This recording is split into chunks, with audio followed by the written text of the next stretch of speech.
Whiteness is a deception that must always be reproduced in order to maintain class power. I've been thinking about this quote a lot from Dr. Robin D.J. Kelly, an American historian that specializes in African American history, social movements, and labor. He said this during a Zoom titled Racism, Why We Can't Have Nice Things, put on by Surge, showing up for racial justice, and the Zoom was basically about how Trump is speeding up the consolidation of wealth by the billionaire class at the expense of working class people.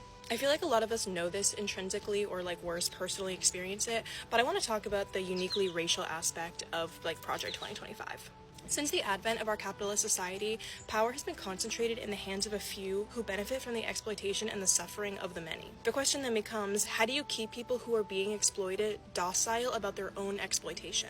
You convince them that there are people that are inherently below them, people of color, and that their interests are more in line with the billionaire class, with Trump, with Bezos, with Thiel, and that maybe one day they too can become a billionaire. Racism keeps white working class people from realizing that they would be infinitely more powerful if they could organize with working class people of color.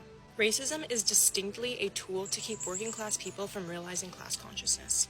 And there's evidence to defend this too, why are they so scared of critical race theory, an academic and legal framework that just simply understands that systemic racism is part of America's framework and not the result of individual bias? Why are they trying to defund education? Why are they attacking labor unions? Why are they constantly spitting out racist and false claims about ethnic groups to keep us from realizing our collective solidarity? Because they are so scared that their mythology, their lie that you can work your way to becoming a billionaire, that homelessness is a moral failing, that black people are lazy, will crumble the second people realize true solidarity and start showing up for their neighbors. White people rely on social services just as much, if not more, than people of color, so why do white people have a much more critical view of government assistance? Because of the myth of the American dream, because of rugged individualism, because of personal responsibility, because of lies told to us by the elite that needing help was the result of personal failings, and not because the wealthiest saw their taxes drop from 70% to 30%.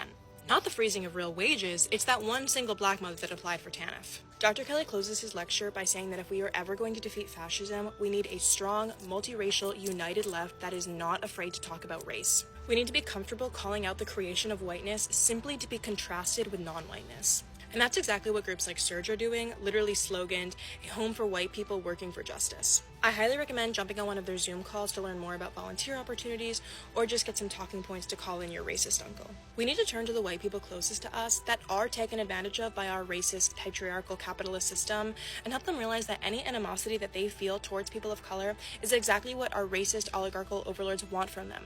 Anything besides realizing true working class solidarity that could pose a genuine threat to their power.